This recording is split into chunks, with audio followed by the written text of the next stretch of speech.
Bien, mesdames, messieurs, bonsoir. Je vous prie de bien vouloir éteindre vos portables pour la suite des opérations, y compris pendant le débat.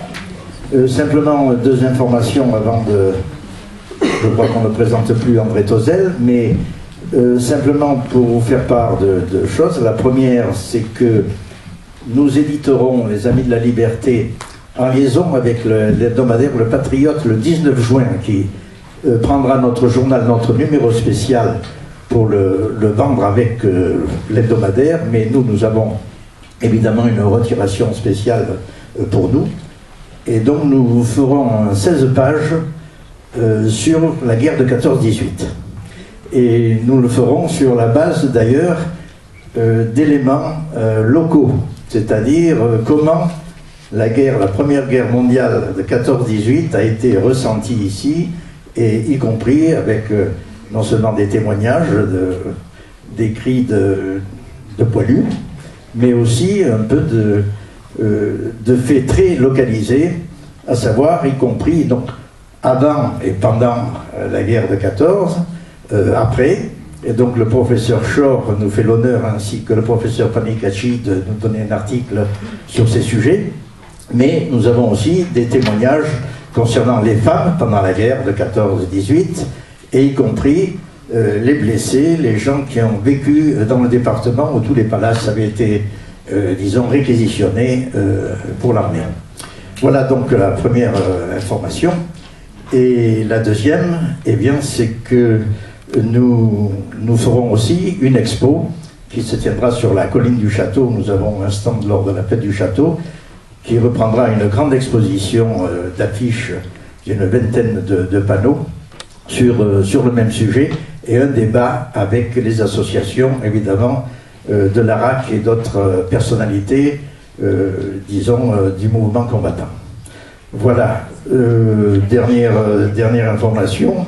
Nous avons donc sorti une dernière édition qui a été commandée par les électriciens gaziers de Nice sur leur histoire et la nationalisation en 45-46 avec le statut des personnels électriciens.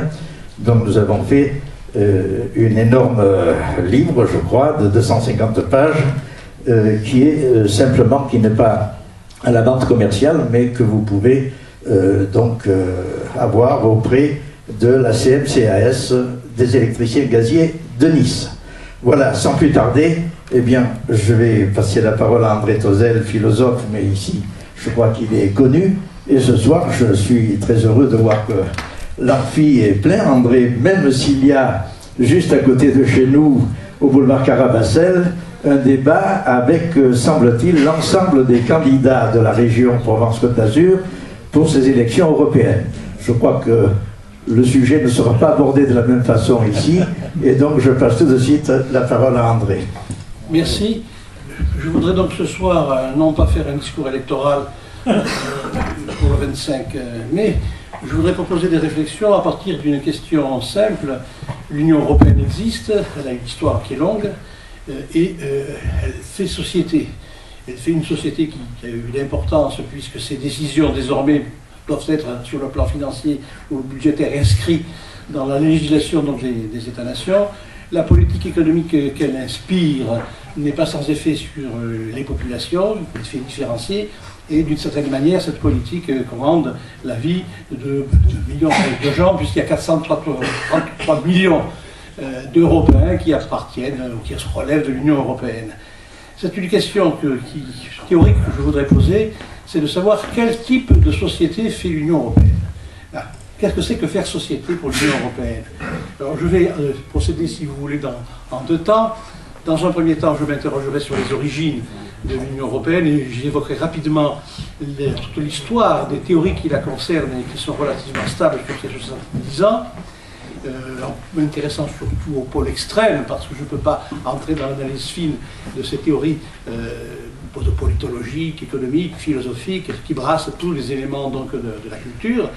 Et à partir donc de cette théorie ou de ces contradictions théoriques, je passerai de manière plus importante dans le temps à confronter ces origines, cette théorie à ce qu'est aujourd'hui devenu l'Union européenne, c'est-à-dire qu'au fond, je m'interrogerai sur le rapport donc, de la théorie, des théories, aux pratiques qui aujourd'hui ont cours dans l'Union européenne et qui font que l'Union européenne aujourd'hui se trouve à un carrefour et elle se trouve peut-être dans des difficultés. Je ne sais pas s'il s'agit d'une impasse, on aura le temps d'en discuter. Voilà, si vous voulez, le plan que je suivrai. Premier point, donc, si vous voulez, les origines de l'Union européenne. Lorsqu'en 1945, je commence à parler de l'Union européenne et que très vite va se mettre en place l'Europe des six, et qu'elle se formera autour de Jean Monnet, de Robert Schuman et d'autres hommes politiques relativement importants. Le plus important étant, à mon avis, Jean Monnet, qui de métier est un financier de haut vol, qui a fréquenté des milieux extrêmement divers sur le plan politique et qui a appartenu au Comité national de la résistance, le CNR, plus important à mon sens que Robert Schuman. Lorsque l'Europe donc se met en place, lorsque elle s'inscrit d'une certaine manière dans la foulée du plan Marshall, elle va se présenter comme la possibilité pour les Européens, en s'organisant à un niveau qui sera un niveau supranational ou métanational, elle veut se présenter comme ce qui a pour viser une fédération d'États, avec la charge pour elle de savoir si cette fédération d'États sera une nation de nations ou sera autre chose. On n'en sait rien. En tous les cas, pourquoi cette idée fédérale si importante dans les années 1945? Pour plusieurs raisons. La première, c'est que l'Europe sort de la guerre et des décombres et des dégâts énormes que la guerre a causés et qu'il n'est plus question pour les nations qui en sortent de revivre le cauchemar du XXe siècle. Il y a donc un énorme problème de reconstruction qui se pose.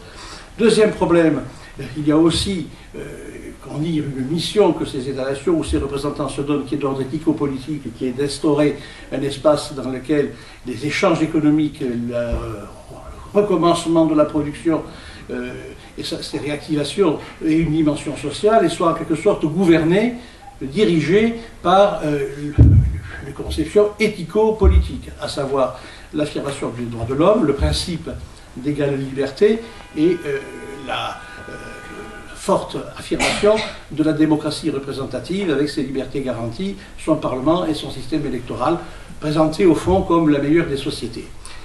Voilà, si vous voulez, ce qu'est l'idéal européen dont on aura à parler, qui est le deuxième élément, le deuxième objectif à côté de l'objectif de reconstruction économique. Le troisième et quatrième objectif, je parle du point de vue donc, des nations concernées essentiellement, de mon point de vue franco-français, la France. La France a besoin de retrouver une grande force, après ce qui s'est passé en 1940.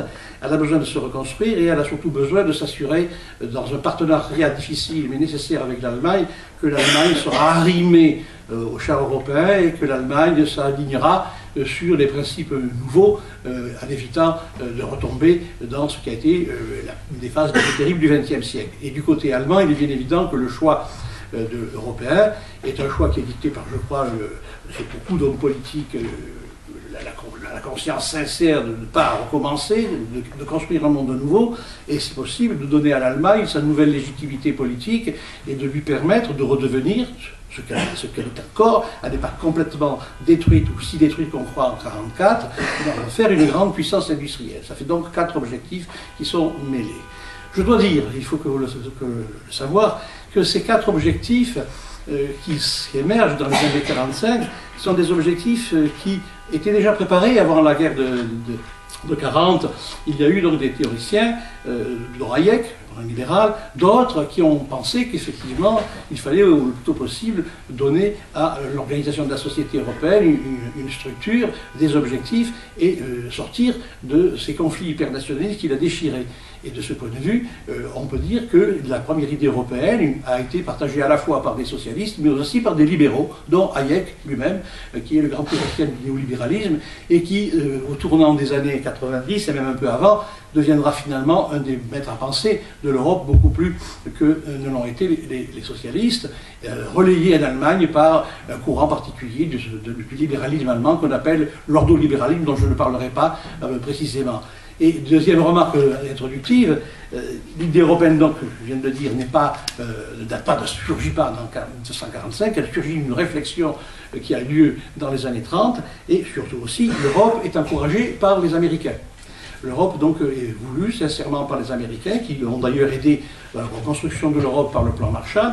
Et bien entendu, la visée américaine, elle est à la fois stratégique et politique. Il ne faut pas oublier qu'en 1945, l'Europe est divisée en deux camps. En face, il y a le camp socialiste, l'Union soviétique, son bloc, dont on craint beaucoup, et qu'il s'agit de contenir. Et les États-Unis jouent la carte européenne, pensant qu'ils auront ainsi un allié de choix, et ils ne redoutent pas tellement en 1945 que cet allié, qui est potentiellement énorme, puisse en quelque sorte se reconstituer avec une puissance économique qui serait concurrente ou rivale des États-Unis, même si cet élément existe et réapparaîtra au cours de l'histoire. Voilà, ça si vous voulez, ce sont les éléments de base. Vous voyez que rien n'est simple, il n'y a pas d'innocence, puisque tous ces éléments se mélangent et se croisent et qu'il faut faire la part de chacun.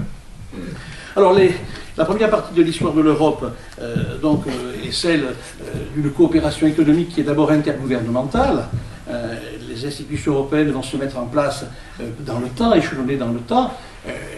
Donc la Commission européenne, donc, qui comprend des membres désignés par les gouvernements de divers types, qui peut être variable en fonction des sujets traités, va être l'élément, disons, de réflexion le plus important, et c'est elle qui va élaborer les lois, les propositions, avant que n'apparaisse le Parlement, qui apparaît plus tard, qui est élu au suffrage universel et qui n'a pas de président. Il en aura un maintenant, puis c'est nouveau, et avant aussi que n'apparaissent d'autres instances, comme la Banque Centrale Européenne, qui elle apparaît encore plus tard, qui est assez récente.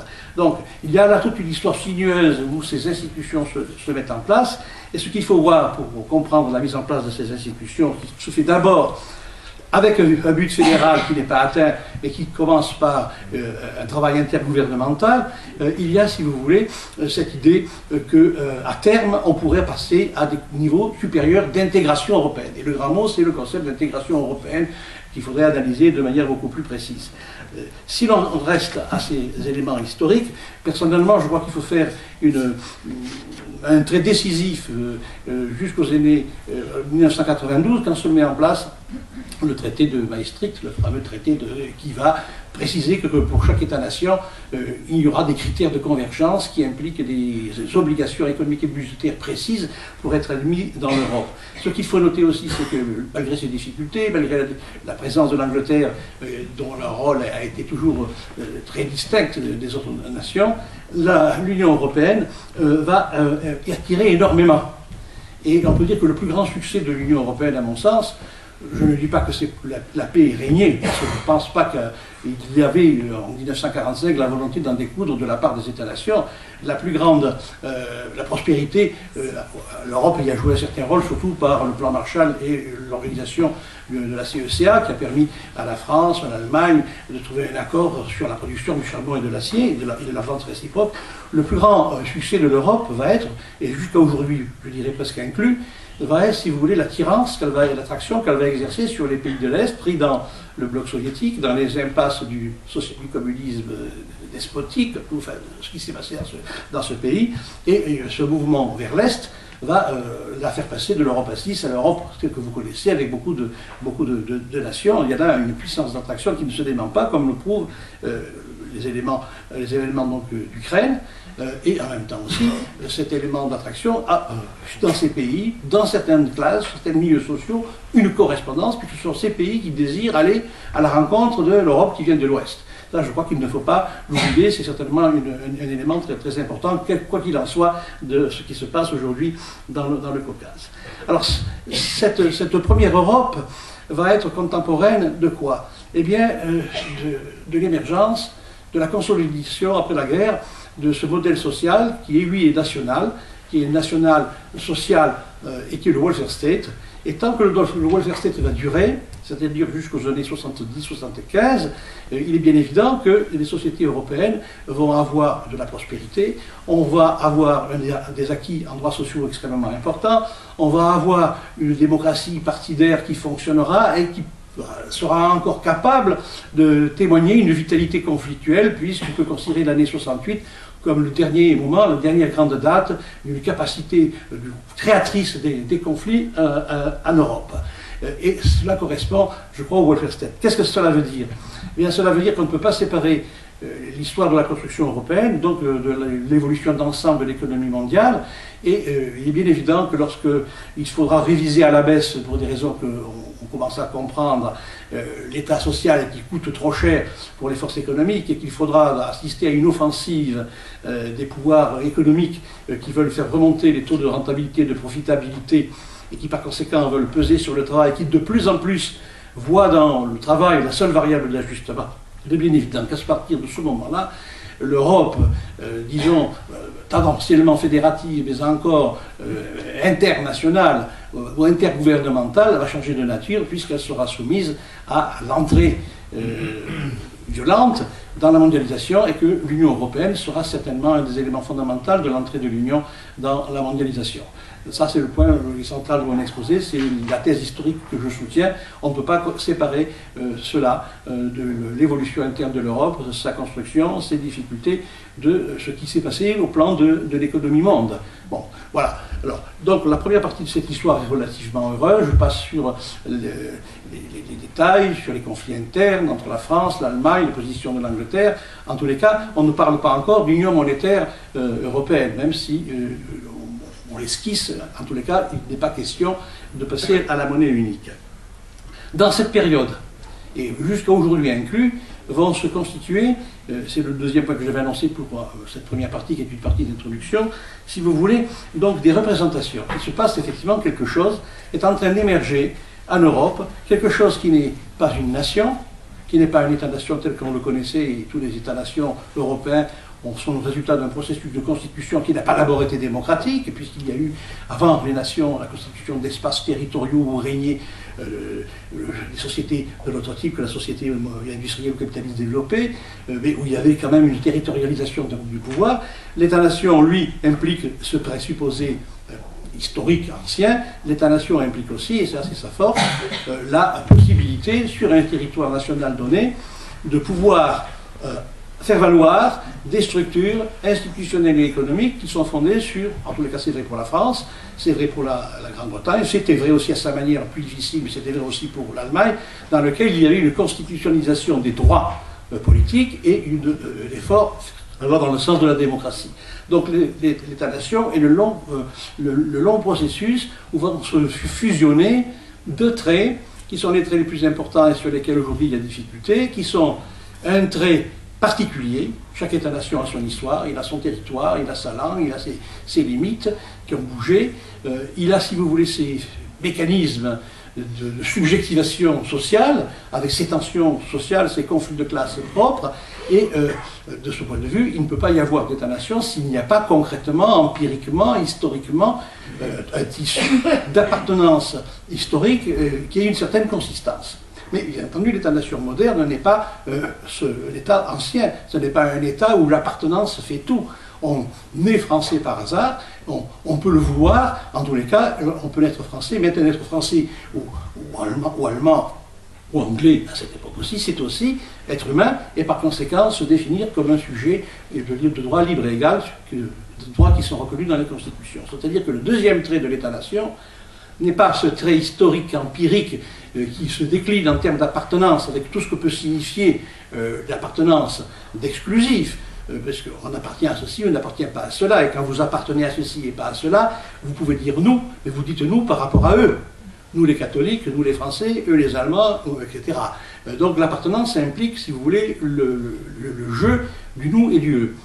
Mais effectivement, dans la mesure où ces nations sont des nations fondées sur les droits de l'homme et sur des principes démocratiques, représentatifs, avec une légitimité propre, alors s'ajoute à l'élément historique, empirique, contingent, si vous voulez, mais contingence relative, qui a une certaine consistance, s'ajoute l'élément éthique, normatif, politique, qui est celui précisément de ce qui ne relève pas de l'appartenance, mais de l'identification du sujet national au titre de citoyen.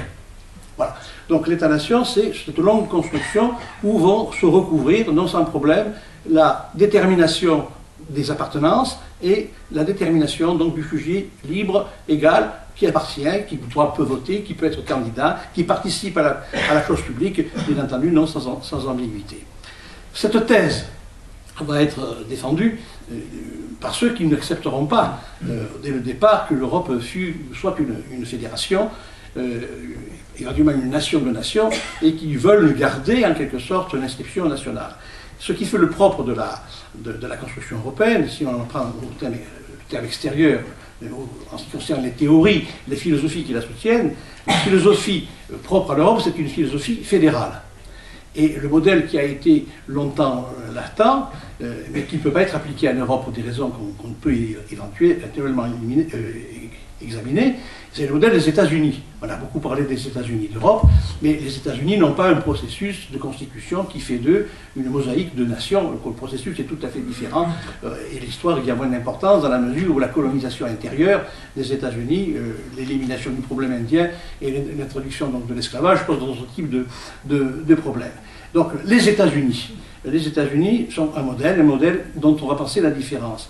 Le modèle fédéral est un modèle donc qui, lui, souhaite que les problèmes économiques, que l'espace économique qui va être construit sur la base donc, de l'acceptation du libéralisme, qui n'est pas le néolibéralisme, qui est une économie d'échange, de circulation des hommes et des capitaux, et donc de libre-échange, présuppose, si vous voulez, que l'unification de cet espace économique se fait dans l'élément d'une philosophie universaliste, cosmopolitique, dont le modèle philosophique reste Kant.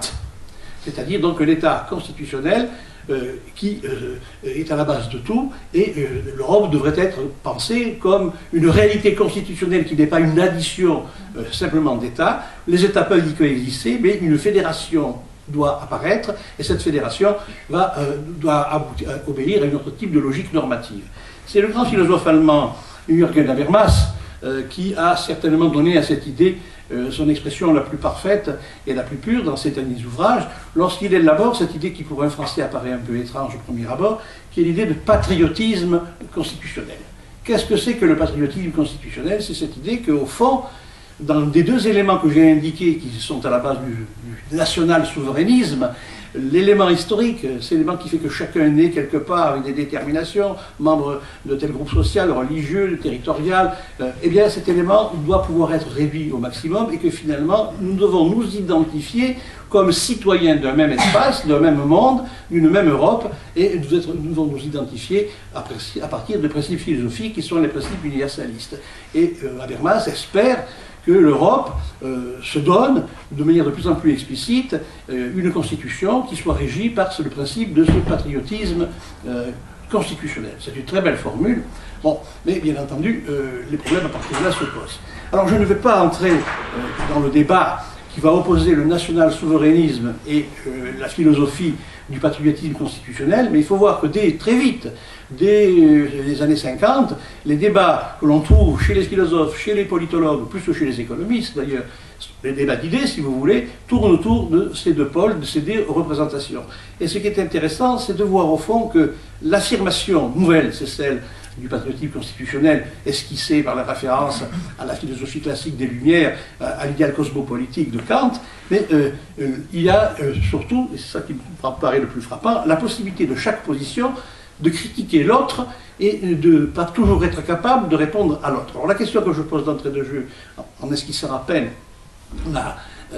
les critiques des uns ou des autres, c'est que on ne sait pas si on peut vraiment trancher un tel débat de manière purement abstraite.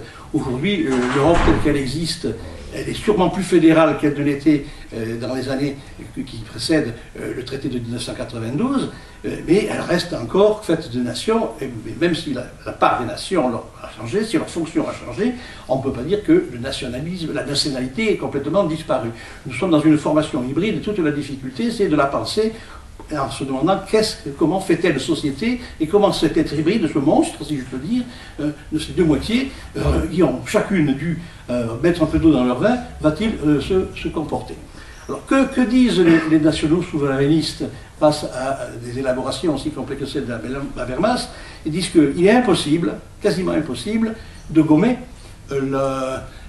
l'appartenance. Oh, quasiment impossible de gommer tout ce qui fait l'origine historique. Alors les nationaux souverainistes savent très bien que l'histoire des nations ne se présuppose pas. La nature ne fait pas de nations, la nature fait des individus qui s'associent, qui produisent des nations, ils le savent. Mais simplement, ce qu'ils veulent faire valoir, c'est qu'une fois qu'une nation, au terme d'un long processus, est constituée, avec ses guerres, avec ses luttes de classe, avec ses immigrations, etc., et ses intégrations réussies ou pas, une nation donc peut devenir un donné. C'est un produit, mais ce produit a toujours comment dirais-je, la propriété d'être un donné, et que ce donné, on ne peut pas le supprimer ou le dissoudre dans le patriotisme constitutionnel, aussi simplement que le croit Habermas. Donc, si vous voulez, on oppose à ce patriotisme constitutionnel son abstraction, son idéalisme normatif, en montrant que si l'Europe doit devenir une fédération où ne régnerait que le patriotisme constitutionnel, alors il faut montrer en quoi et comment, à l'intérieur de chacune de ces nations, on peut créer, où sont présents, les signes qui vont montrer qu'il y a une critique de l'élément historique, contingent, de l'élément qui est l'ensemble des appartenances qui font que chaque nation est devenue ce qu'elle est.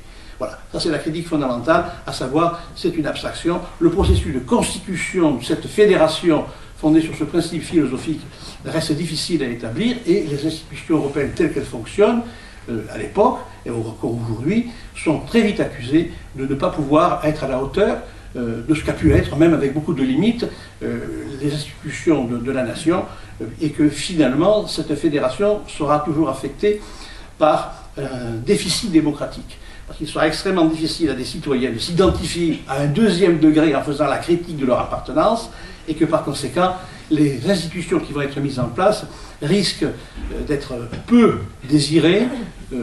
Et effectivement, si l'on regarde l'histoire, il est bien vrai qu'il n'y a pas eu de mouvement enthousiaste en 1945-50, jusqu'en 1970, à part quelques élites, pour défendre la Constitution européenne. Il n'y a pas eu de mouvement de masse comme on a pu en voir lorsque se sont constitués les éléments nationaux. Il n'y a pas eu de popularité de masse de l'idée européenne. Il y a eu un consentement, et tant que l'économie a fonctionné, le consentement a été obtenu sans trop de difficultés, et la construction européenne est apparue comme positive. De son côté, le patriotisme constitutionnel fait valoir aux nationalistes souverains, il reconnaît que ces nationalismes souverains ne sont pas des ressurgences de l'ancien régime, que tous sont républicains, que tous acceptent les principes des droits de l'homme, de la démocratie, ce qui est le cas, mais il leur fait valoir que la situation ayant changé, les relations d'interdépendance étant ce qu'elles sont, il est bien évident que l'État-nation ne peut plus prétendre jouer le rôle qu'il a joué, et qu'il faut bien élaborer quelque chose sous peine, et c'est une critique qui, elle, a aussi son poids, sous peine donc de transformer la nation, qui est un produit, qui est devenu un donné, à un donné qui s'ignore comme produit et qui se fétichise.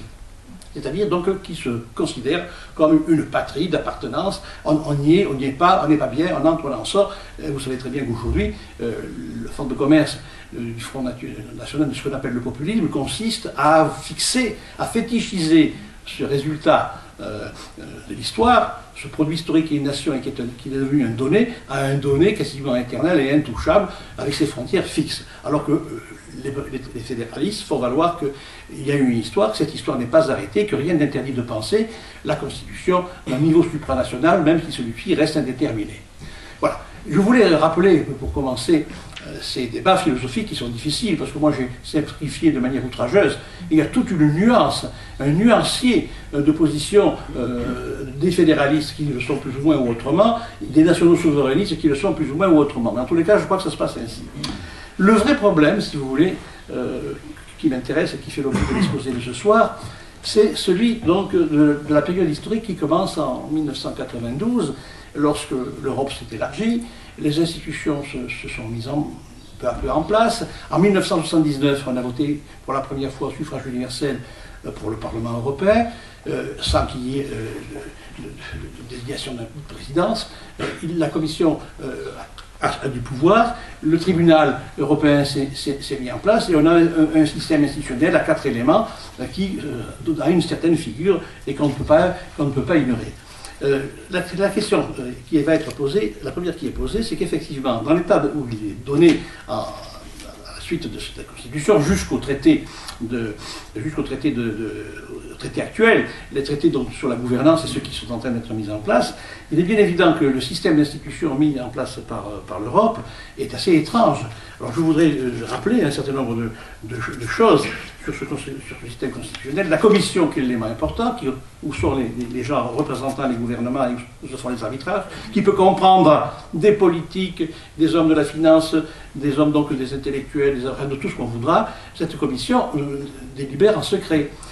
Et elle émet des recommandations, et ces recommandations vont être transmises donc au Conseil des ministres, qui est aussi une création qui est venue après, qui lui va en quelque sorte retenir ou pas, le Conseil des ministres désigné par les États, retenir ou pas celles des commissions de la proposition qui lui paraissent les bonnes, et les soumettre au Parlement pour les transformer en loi. Mais vous voyez que de ce point de vue, le Parlement finalement a un rôle relativement limité, il n'a pas beaucoup d'instances de force budgétaire, il est élu par les nations et en définitive, il est une instance qui reste relativement éloignée du citoyen. Et surtout, il y a une certaine opacité des institutions européennes. Je ne sais pas si on demandait à chaque citoyen d'évoquer rapidement comment fonctionne l'Europe, il serait en difficulté. On a fait aujourd'hui quelques retouches démocratiques, mais il n'empêche que ce système donc n'attire pas et que après un peu d'engouement lors des premières élections, on a assisté à toutes les élections du Parlement à une chute donc, de la participation qui est assez importante, inégalement. Dans certains pays, elle est vraiment extraordinairement faible. Et la question qui est posée alors, c'est de savoir si les citoyens européens de chaque pays peuvent se reconnaître, s'identifier dans ce Parlement qui est très dépouillé d'eux et qui ne les sollicite pas vraiment puisqu'il passe toujours par la médiation des parlements nationaux. Donc, dès le départ va être posée la question de savoir s'il n'y a pas un déficit démocratique originaire dans la structure institutionnelle de l'Europe. C'est une question qui est posée depuis ces traités et qui l'est toujours et qui aujourd'hui risque de se reposer. On verra bien qui participera ou qui ne participera pas à ces élections européennes. Mais il y a pire que cela et il y a plus que cela. J'avais essayé de vous dire que juste dans ces années 70, 72, qui sont des années importantes où se met en place des éléments de fédéralisme qui n'en sont pas vraiment, complètement développés, la situation économique change, la situation économique mondiale change, et alors à le welfare state, qui avait fait l'accord de tous les gouvernements, qui avait été mis en place par tous les gouvernements avec la bénédiction et l'aide de l'Europe, va succéder donc cette nouvelle économie, celle du capitalisme mondialisé, financiarisé, qui veut absolument faire tomber les barrières nationales des services publics qui coûtent trop cher, qui veulent faire baisser le coût du travail et qui mettent en concurrence les forces de travail de chacun des pays d'Europe ou d'ailleurs, qui va procéder à des désindustrialisations avec des relocalisations à côté et qui, d'une certaine manière, donc va trouver son point culminant. Je ne peux pas rentrer dans ces problèmes, je fais un tableau d'ensemble pour présenter un point de vue et non pas pour en faire une analyse trop détaillée, va être encore d'autant plus en crise lorsqu'on s'apercevra qu'une fois que la monnaie unique sera mise en place, l'euro en 2000, 2002, à peu près en 2000, alors là, à partir de ce moment, effectivement, un pas de plus a été franchi dans le décrochage avec le national, puisque l'euro est une monnaie européenne, une monnaie qui est cotée, une monnaie qui est évaluée, surévaluée, et qui permet précisément donc à la Banque Centrale Européenne qui est créée de jouer sur son taux, sa fixité, de contrôler les prix et d'éviter les fluctuations monétaires qui avaient gêné beaucoup dans la période précédente. Et surtout, la Banque Centrale va avoir, c'est une instance qui est non élue, la Banque Centrale va exercer un pouvoir de contrôle de plus en plus lourd sur les autres institutions européennes. En particulier, elle va exercer un rôle important sur la Commission, sur le Conseil des ministres et même sur le Parlement, au point qu'on a vu récemment la constitutionnalisation, je l'ai dit en commençant, d'impératifs, d'exigences européennes concernant donc la nature des déficits. Et les déficits des dettes publiques. Et effectivement, cette période dont j'ai évoqué à grands traits des traits économiques est une période qui, pour le niveau de vie et pour l'existence des populations, signifie d'une certaine manière une révision drastique à la baisse des droits sociaux qui avaient été conquis après la guerre de 1947, que l'Europe, du welfare state plus intergouvernemental que fédéral, avait rendu possible, et on voit alors effectivement se mettre en place la politique que nous connaissons et qui aujourd'hui produit l'exaspération des populations et qui surtout prive d'espérance la plupart des éléments. La force de cette Europe, qui va donc être confrontée sur le plan financier au stade ultime de son mouvement, c'est le problème de la dette publique. Dette publique et dette privée. Il faudrait analyser beaucoup. Aujourd'hui, pour beaucoup, l'Europe, c'est essentiellement donc, par la Banque centrale, un moyen de contrôler la dette publique, de permettre aux banques qui font de mauvais investissements de se recapitaliser à certaines conditions. Les banques ne prétendent pas aux États qui sont endettés pour assurer leurs services publics ou autre chose, et qui ne prêtent qu'aux banques nationales et qui, par conséquent, ne sortent pas forcément les États de la dette et ne sortent sûrement pas les populations qui se sont endettées par la consommation nécessaire à la production capitaliste, qui en apparaît cette chose nouvelle, qui est l'homme endetté. L'homme endetté. L'homme, le citoyen libre et égal, cher à Habermas, c'est aussi surtout un homme endetté, et alors apparaît à ce moment-là une inversion extraordinaire que l'Europe soutient, que les instances européennes dont j'ai parlé soutiennent au niveau de cette philosophie, qui est la suivante, jusqu'à ces années de crise, dont 2008 est un symptôme, la dette était considérée comme une dette que la puissance publique avait à l'égard aux citoyens dans le besoin. Ça date en France de Robespierre, ça date de la Convention, la puissance publique a un droit pour aider à vivre ceux des citoyens qui, sans avoir démérité, se trouvent dans la difficulté. Or, aujourd'hui, la philosophie néolibérale et les pratiques néolibérales qui existent font de la dette, essentiellement donc une dette dont les États sont coupables et responsables, dont les citoyens endettés, les hommes endettés et non solvables sont aussi responsables, c'est-à-dire en définitive qu'on a une inversion extraordinaire de ce mécanisme, ce vieux mécanisme de solidarité sociale où la puissance doit aider ses membres citoyens dans la difficulté, où en définitive ce sont les citoyens qui sont responsables en raison de leur mauvais choix, de la mauvaise gestion de leurs affaires, de la dette, et qui par conséquent n'auront jamais cessé de payer leur dette à l'égard de la puissance publique. Je trouve cette inversion anthropologiquement assez extraordinaire.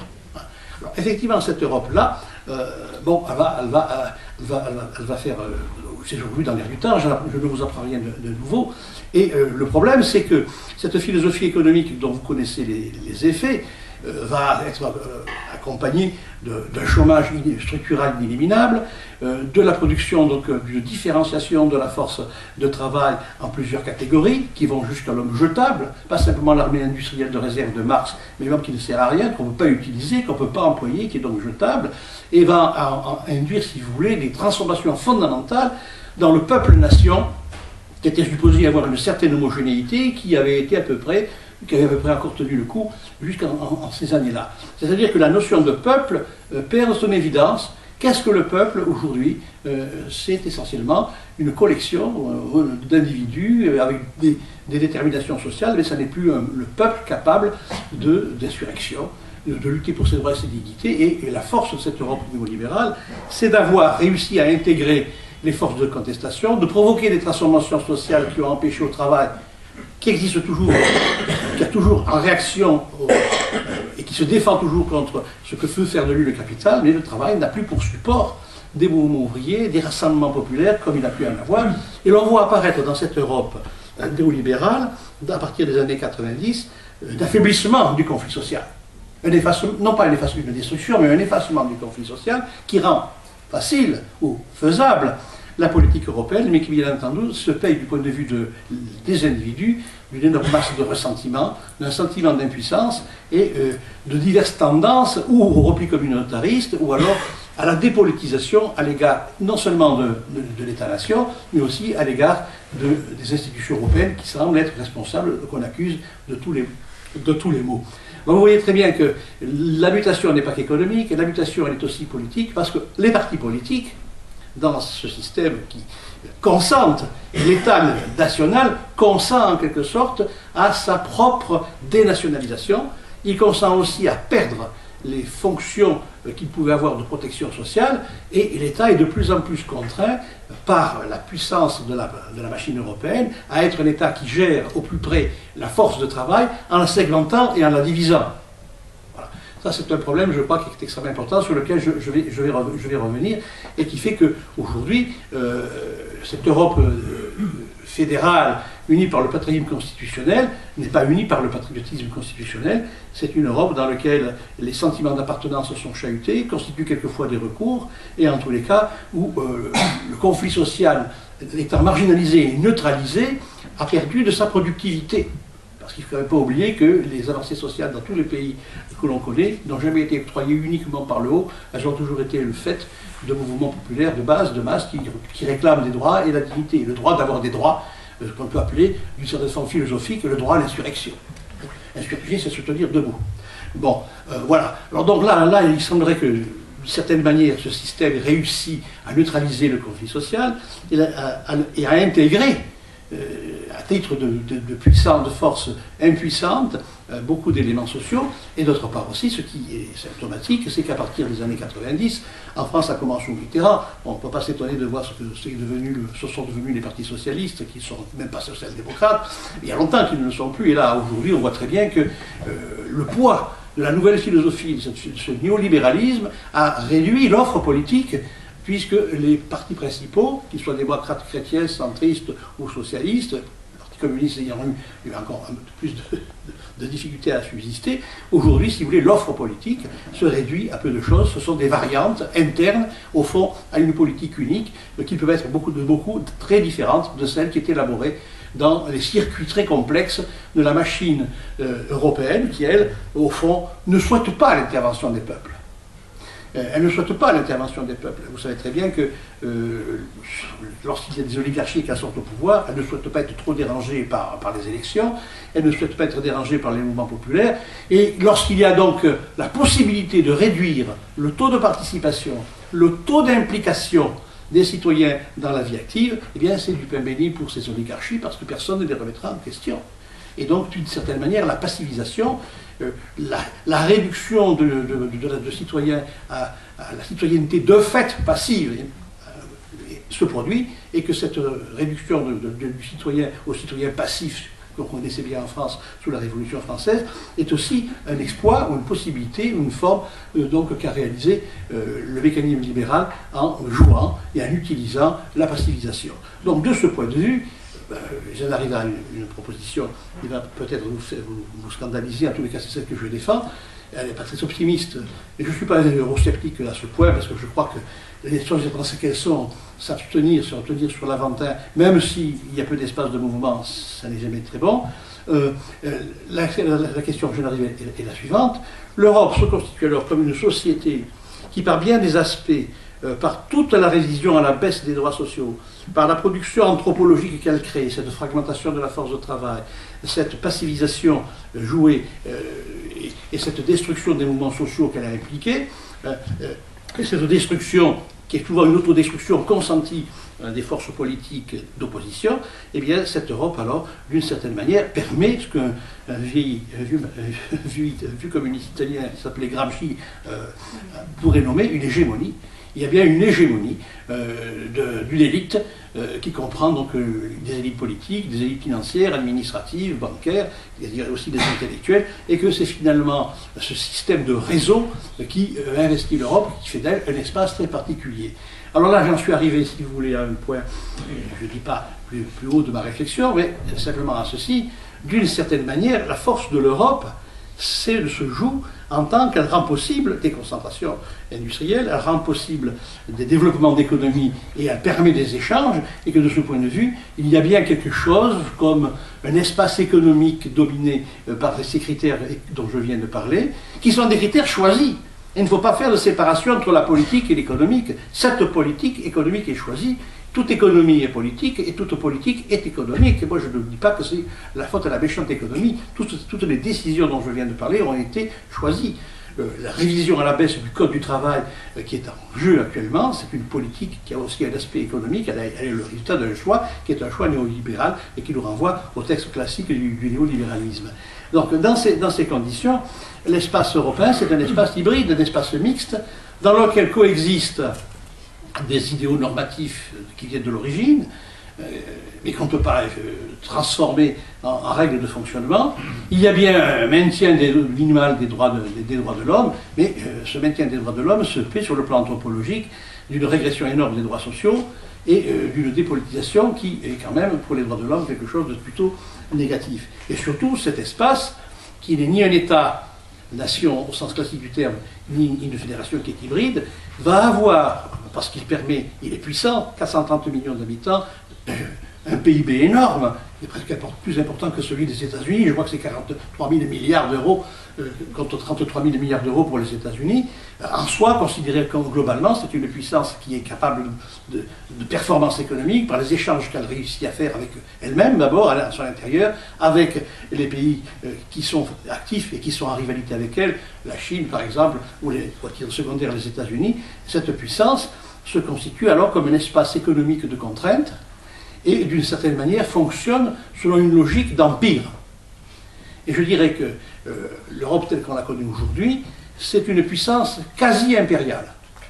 Pourquoi je dis quasi-impériale? Parce que d'empire, il en reste finalement qu'un aujourd'hui encore, c'est encore l'empire américain.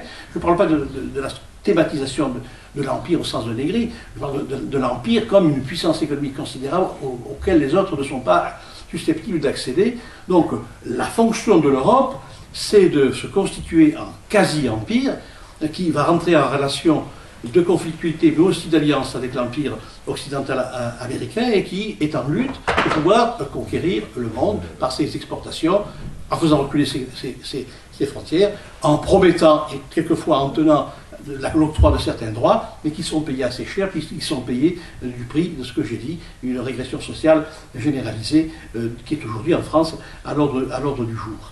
Cette idée de quasi-empire me paraît, je crois, une idée qu'il faudrait examiner. Il ne faudrait pas non plus la fétichiser parce qu'il y a encore des possibilités de transformation interne à l'Europe. S'en abstenir en attendant qu'il y ait un tel désaveu de l'Europe que l'Europe change d'elle-même ou qui... Je pense que c'est un processus qui ne se fera pas ainsi. Même si les forces qui entrent dans l'Europe, qui veulent la transformer, peuvent peu de choses, bon, le plus qu'elle fait sera toujours quelque chose, même si ça n'est pas énorme. Donc un quasi-empire, et pour donner une vérification à cette idée de quasi-empire, je voudrais traiter un problème, qui est un problème international. L'Europe a beaucoup de difficultés à avoir une politique étrangère. Elle, qui est une quasi-fédération, ou une presque fédération sans l'être vraiment, a quand même eu une politique étrangère, et cette politique étrangère a toujours consisté à soutenir la politique américaine, la politique des États-Unis, avec quelques bémols parfois, mais en tous les cas, qu'il s'agisse de l'Irak, de l'Afghanistan, d'une certaine manière, qu'il s'agisse de l'Afrique, l'Europe donc se considère comme étant vouée à réaliser la prospérité par sa structure économique et à réaliser aussi une mission éthico-politique contre les violences qui se situent à son extérieur, qui sont plus grandes, qui se situent en son intérieur, ce qui est à voir. Ce quasi-empire qui n'a pas de politique autonome, mais aujourd'hui les meilleurs théoriciens de la réalité européenne disent qu'il ne faut pas avoir peur du mot empire, parce que l'empire peut être un empire bienfaisant. Mais oui, et la manière dont les États-Unis réfléchissent dans leurs théoriciens à leur réalité impériale, c'est de dire que c'est un empire bienfaisant par rapport à des empires malfaisants. Alors l'Europe, maintenant, se justifie quasiment en termes d'empire bienfaisant, elle intervient au nom du droit de l'homme, elle pratique le droit d'ingérence, bon, et on sait qu'elle l'a pratiqué sur son propre sol avec la Yougoslavie, dont on peut se demander quel a été le résultat, puisqu'une fédération, c'est un des rares exemples fédéraux qui existaient en Europe, a été volatilisé, et que la reconstitution des nations qui s'est faite sur la base de l'éclatement de la fédération yougoslave s'est faite au nom de principes nationaux souverains, avec bien entendu une participation ou une cooptation par l'Europe. Vous voyez que les principes c'est une chose, la réalité est toujours plus compliquée. Bien, alors ça c'est une plage clore, on ne sait pas si une autre va s'ouvrir. Vous voyez donc très bien que de ce point de vue, il n'y a pas de... Et aujourd'hui on parle beaucoup, et je crois que si l'on va dans le sens qui est celui d'une quasi-fédération, cet hybride dont je parle, cet espace géopolitique et économique de contrainte, il est bien évident qu'un jour ou l'autre se posera la question d'une armée européenne, d'une force d'intervention véritablement militaire, capable d'intervenir et de jouer sa carte dans les conflits du monde pour le contrôle des ressources, pour la libération des échanges, pour la profitabilité des investissements financiers, et bien entendu pour la circulation des hommes. Et la circulation des hommes dans ce système ne peut se faire que selon l'idée que la force de travail, c'est l'élément le plus ajustable, la variable ajustable. Il n'est pas question de toucher aux autres parce que ça coûte trop cher, ça fait des dettes, etc. Bon, donc la conclusion, l'idée que je vous propose, ce n'est pas une idée de conclusion, mais c'est l'idée à laquelle je m'arrête, c'est qu'aujourd'hui, si l'on prend un point de vue qui est celui un peu de l'économie monde, et qu'on ne s'enferme pas dans des discussions intereuropéennes, on est obligé de formuler cette hypothèse d'une puissance quasi impériale, et qui aujourd'hui est en difficulté. Et elle est en difficulté parce que le seul conflit qui reste, c'est le point sur lequel je voudrais attirer votre attention aussi, parce qu'il me paraît important. J'ai dit que depuis 1992, avec la série des traités, avec la multiplication des institutions européennes, ou avec le dessaisissement de l'émergence de la citoyenneté passive, avec la perte des solidarités qui s'est jouée, avec l'éclatement qui se joue à l'intérieur de chaque nation, avec cette idée qu'au fond les États ont été conviés eux-mêmes à se dénationaliser, parce qu'après tout c'est eux, parce qu'ils ont pour fonction, une fonction fondamentale aujourd'hui, c'est de gérer la force de travail. Ils n'ont pas perdu cette fonction, ils l'ont gardée, elle était extrêmement importante. Avec cette série de choses, il s'est trouvé que l'Europe doit affronter une situation qui est celle de la multiculturalité, qui est peut-être une des nouveautés de la situation actuelle, sur laquelle je voudrais dire un mot, et c'est d'autant plus paradoxal. Multiculturalité, il y a, je ne sais pas s'il y a plus d'étrangers, je ne crois pas qu'il y ait plus d'étrangers en France qu'il y en ait eu au début du XXe siècle, seulement surtout que c'est une immigration différente. Pour la France, tout au moins, je ne parle pas pour les autres pays que je ne connais pas, mais je pense qu'il y a aussi beaucoup de problèmes. La multiculturalité, donc, bien entendu, devrait, en principe, comment dire, être acceptée comme une richesse. C'est une différence, et à supposer que les éléments de la multiculturalité s'identifient comme citoyens, à condition qu'on leur donne la citoyenneté. Cette différence ne peut qu'enrichir le tout. Bon. Or, il se trouve en fait que cette différence multiculturelle, au lieu d'être, selon les principes, jugé comme un enrichissement, est jugé comme un élément perturbateur qui va en quelque sorte rendre plus difficile la solidarité et l'homogénéité de nations déjà déstabilisées, et ces multitudes, ces multiplicités culturelles, surtout lorsqu'elles sont musulmanes et islamiques, vont être considérées comme un danger. Bon, et en France, on vit ce problème aujourd'hui, et il est pas difficile de comprendre que sur un fond de mécontentement social qui est inégalé depuis de très longues années, le passage des éléments les plus faibles, les plus victimisés, si je peux dire, par les processus sociaux extrêmement brutaux, il y a une violence hyper objective dans les phénomènes économiques, eh bien, va en quelque sorte briser les solidarités. Et, comment dirais-je, dans des éléments intellectuels distingués, disaient oui, c'est les ouvriers qui sont Front National. Mais ce qui peuvent être d'autres dans la mesure où les partis qui doivent les représenter ne les représentent plus, et où eux-mêmes vivent certainement les tensions sociales les plus grandes, et où ils sont mis le lieu de pouvoir former en eux le patriotisme constitutionnel, alors qu'il serait certainement souhaitable qu'ils le fissent. Bien, cette question donc de la réalité multiculturelle est véritablement importante. Pourquoi? Mais parce qu'elle introduit à l'intérieur de chaque pays d'Europe et à l'intérieur de l'Europe en tant que tout, il y a eu des lois européennes qui ont géré la force de travail, l'espace de Schengen, sur lequel on constitue comme un espace de cercle où les étrangers sont plus ou moins bien considérés. On va avoir des droits selon leur appartenance à telle ou telle nation. Les Européens vont avoir le droit de vote local. Les non-européens, les non-communautaires, comme on dit, n'auront aucun droit et vont occuper les postes les plus bas de la division sociale du travail.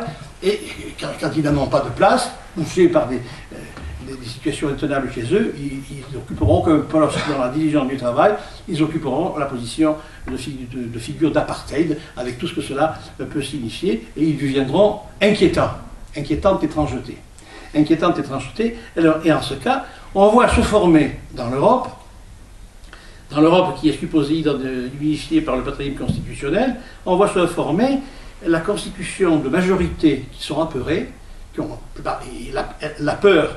En ce qui concerne le travail, n'est pas infondé. Il est bien évident qu'il y a concurrence dans l'élément de la force de travail entre les ouvriers les uns et les autres. Ce n'est pas une vue de l'esprit. Lorsqu'on a un travail assuré, on ne raisonne pas comme ça. Mais lorsqu'on l'a, pas de travail assuré, il est bien évident qu'il y a une concurrence interouvrière qui détruit les solidarités ouvrières et qui ne les reconstitue pas. Qu'est-ce que ça veut dire? Ça veut dire qu'aujourd'hui en Europe se forment des majorités apeurées face à des minorités tout aussi apeurées et qui se vivent comme stigmatisées, et que d'une certaine manière la tendance à l'épuration préventive des minorités apeurées par les majorités apeurées, et les sociologues indiens appellent ça des majorités prédatrices, c'est une solution possible.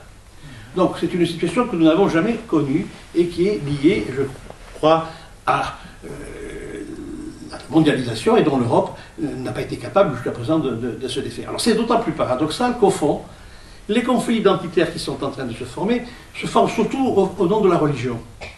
Pas au nom de la langue, surtout au nom de la religion. Pourquoi la religion? Mais parce que la religion, c'est le marqueur des marqueurs. C'est le marqueur le plus puissant, c'est celui en quelque sorte qui vous accompagne de la naissance jusqu'à la mort et qui accompagne votre vie quotidienne et qui a une capacité que n'ont pas les autres marqueurs d'investir la totalité de la vie quotidienne. Et l'idéologie du patriotisme constitutionnel est prise en difficulté. Pourquoi l'idéologie, la philosophie? Parce que cette philosophie présuppose au fond qu'il y ait une reconnaissance des différences, que chaque croyant doit être capable d'être tolérant à l'égard des autres et d'accepter la coexistence des foi ou des religions. Certes, ça ce sont les penseurs libéraux qui le pensent, mais ce qui relève d'une religion, s'il relève d'une population qui par ailleurs a peu de droits, pas de droits politiques, vit des situations très difficiles sur le plan social et existentiel, qui trouvent refuge dans la religion, on ne voit pas pourquoi, spontanément, ces populations seraient pratiques de la tolérance et non pas au contraire de l'action identitaire défensive. Donc on en arrive à une situation qui est extrêmement difficile et qui est la suivante. Le conflit social de classe n'a pas disparu, mais il est limité. Les ouvriers sont isolés, il n'y a qu'à voir comment, lorsqu'on ferme une usine, il est très difficile d'organiser une solidarité, surtout lorsque l'usine n'est pas défendue et qu'on accepte la délocalisation. La conflictualité ouvrière, elle existe, mais elle est fragmentée, et en même temps, on a une autre conflictualité, qui est la conflictualité identitaire, à base religieuse, qui, elle, peut être extrêmement virulente. Or, et là, la question qui est posée à l'Europe, c'est de savoir si elle va être capable, ou pas, de traiter la conflictualité identitaire un peu mieux que ne l'a fait le vieil État-nation qui, lui, pouvait stigmatiser les indigènes, comme on le faisait autant jadis. Et si elle va essayer de trouver des conditions diverses qui peuvent en quelque sorte faire face à cette situation. La première des conditions, c'est de créer un ordre mondial tel que dans ces pays où on émigre, qui ne sont pas uniquement des pays de mafia, mais de pauvreté, il y ait des conditions sociales et économiques qui permettent à ces populations de vivre et de ne pas avoir à émigrer. Est-ce que fait l'Europe effectivement pour créer les conditions que rendent possible pour tout le monde le patriotisme constitutionnel? Bon, elle ne le fait pas pour ses résidents, elle ne le fait pas a fortiori pour ces étrangers qu'elle gère et qui peuvent être utilisés. Il y en a qui ne sont pas utilisables.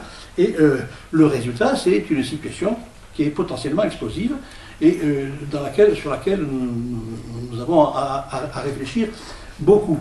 Et là, je crois que cet empire, ce quasi-empire, qui est au fond un empire qui n'en est pas vraiment un, se trouve avoir gagné relativement, dans la mesure où il a réussi à affaiblir, dépotentialiser le conflit social, comme je viens de le dire, en intégrant les partis d'opposition.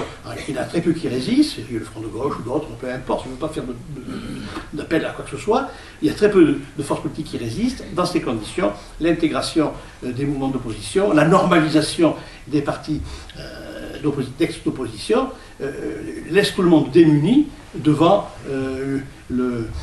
ce conflit multiculturel et le recours à la laïcité, si la laïcité n'est pas armée de réformes sociales, c'est un recours incantatoire et nous en sommes là à ce paradoxe. La baisse du conflit social, d'intensité du conflit social est payée de la montée en puissance du conflit identitaire qui est présent dans tous les pays, même dans des pays où il n'y a évidemment pas tellement d'émigrés que cela. Quand on voit comment on peut résoudre les choses qu'on peut faire en Norvège ou en Suède, on est quand même un peu inquiet. Bon, sans compter que, en ce qui concerne la question des musulmans, reste le problème terrible qui est le problème palestinien, et que l'Europe a toujours pratiqué une diplomatie de poids, de mesure, bon, en laissant en suspens ce problème, qui est un problème qui n'est pas résolu non plus, et qui est lui aussi un élément donc, permanent, je ne dis pas d'explosion, mais de très grandes difficultés, et dans la mesure où l'Union européenne, comme quasi-empire, s'écarte très peu de la politique impériale américaine. Il y a eu quelques velléités, mais ce ne sont que des velléités. Alors, dans ces conditions, il est bien évident que ce conflit palestinien est certainement un point extraordinairement virulent pour la conscience des musulmans qui pensent que non seulement ils ont été vaincus, exploités, etc., mais qu'en plus ça continue et que la situation qu'on fait aux Palestiniens en reconnaissant leurs droits sans les appliquer et qu'on fait une diplomatie qu'on applique les droits internationaux avec 2 poids, 2 mesures devient insupportable et cela complique les choses. Voilà, si vous voulez, comment je vois les choses. Que faire? Bon, la question de voter ou pas voter, bon, je pense que s'abstenir, de toute manière, ça ne gênera pas les eurocrates, puisque, comme je vous l'ai dit, les oligarchies ne tiennent pas spécialement à ce que l'on prenne la parole et ce que l'on vote. Le faible taux de participation, une démocratie de basse intensité, comme disent les politologues, ça leur suffit. Bon, la question, c'est de savoir qu'est-ce qu'il est possible de faire pour ceux qui ont une analyse lucide de la situation et qui pensent qu'une Europe qui continue à avancer dans cette voie s'enferme dans une impasse qui est celle de sa question sociale interne, aggravée par la question de la multiculturalité, et en même temps une Europe qui n'a pas de véritable indépendance internationale ou militaire, et qui accepte finalement tous les processus qui lui ont été imposés par la restructuration néolibérale de l'économie capitaliste, et qui au fond accepte la condition d'être, comment dire, c'est un historien anglais qui s'appelle Perry Anderson, qui l'a dit dans un très beau livre que j'ai utilisé, qui s'appelle donc Le Nouveau Vieux Monde, et qui dit que finalement c'est un empire, un quasi-empire qui est un auxiliaire de l'autre empire, et que ce n'est pas une politique internationale pour l'Europe que de continuer dans cette situation. Alors la question qui est donc posée est la suivante: est-ce qu'il y a un autre avenir possible que d'être ce quasi-empire auxiliaire? Est-ce que l'Europe, la vieille Europe, qui est à l'origine de la fondation du Nouveau Monde, qui était une grande civilisation, aujourd'hui est-elle destinée à être un tout petit nouveau monde, un tout petit peu, un nouveau vieux monde, mais vraiment un nouveau vieux monde tout petit, avec très peu de marge de manœuvre. On peut jouer sur les termes du passage de l'ancien monde au nouveau, et l'ancien monde est nouveau, mais la nouveauté de l'ancien monde, c'est celle d'être ce quasi-empire. Alors, je termine en disant que aujourd'hui, il nous manque une catégorie de philosophie politique et d'analyse économique et sociale pour comprendre ces espaces qui n'existaient pas, qui ne sont pas des nations ni des empires, qu'on peut appeler des quasi-empires, et qui sont des espaces hybrides dans lesquels se jouent des phénomènes de désappropriation de masse de la citoyenneté active, et qui, d'une certaine manière, sont dirigés par des élites qui semblent sûres de leur affaire, qui semblent sûres de réussir, et qui, d'une certaine manière, ne sont pas faites pour reconnaître les conflits, puisque l'Europe fonctionne à quelque chose d'étrange, qui est le consensus majoritaire. Lorsque vous lisez les déclarations de la Commission européenne, les décisions ont été prises à la majorité à la suite de discussions qu'on ne connaîtra jamais. Bon, alors, l'idée que l'unanimité est absolument requise pour qu'une société fonctionne et que le conflit est une mauvaise chose, bien entendu, c'est une idée qui a une fonction, et une fonction dépolitisante. Mais lorsque le conflit se rappelle à notre bon souvenir sous la forme de ce que je viens de dire, les résidus du conflit social, les modalités sous lesquelles il s'exprime, et un conflit multiculturel latent, il est bien évident que l'hypocrisie du consensus majoritaire est porteuse de plus d'aveuglement que de solutions. La question que je me pose est de savoir qu'est-ce qui justifie dans la politique européenne la certitude qui semble avoir que la politique a été suivie, qui a abouti au désastre de la Grèce, qui pourrait être un exemple pour d'autres, doit être continuée et qu'elle représente en quelque sorte l'avenir du patriotisme constitutionnel. Je vous remercie.